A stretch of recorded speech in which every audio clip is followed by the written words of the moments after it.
Asei chapter 25.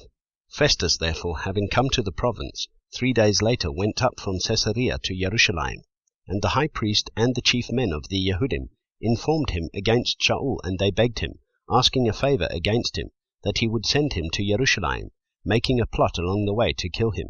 Then indeed Festus answered that Shaul should be kept at Caesarea, and that he himself was about to set out shortly. Therefore he said, Let those who have authority among you go down with me and accuse this man, to see if there is any fault in him. And having spent more than 10 days among them, he went down to Caesarea, and on the next day, sitting on the judgment seat, he commanded Shaul to be brought. And when he had come, the Yehudim, who had come down from Jerusalem, stood about, bringing many and heavy charges against Shaul, which they were unable to prove. While Shaul said in his own defense, Neither against the Torah of the Yehudim, nor against the set-apart place, nor against Caesar did I commit any sin.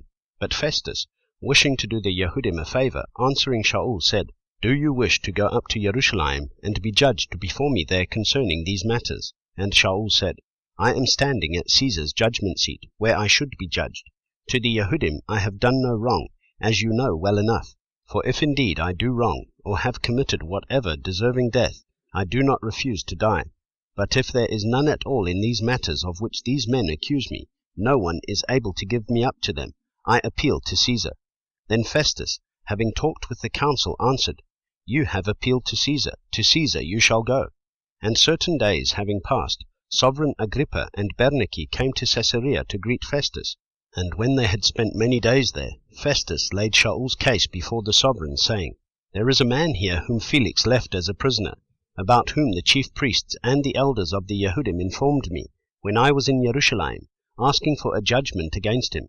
To them I answered, It is not the Roman practice to give up any man to destruction before the accused meets the accusers face to face, and has a chance to answer for himself concerning the charge against him.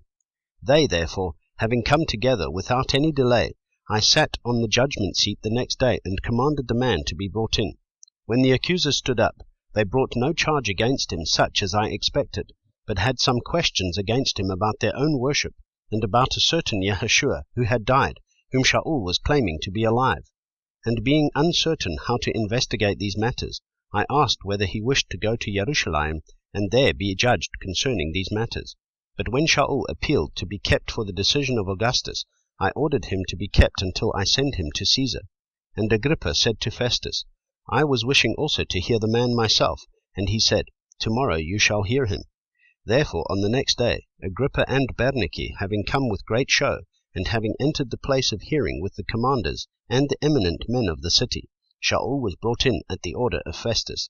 And Festus said, Sovereign Agrippa, and all the men present here with us, you see this one, about whom all the community of the Yehudim pleaded with me, both at Jerusalem and here, shouting that he ought not to be living any longer. But I, having found that he had committed none at all deserving death, and that he himself had appealed to Augustus, I decided to send him.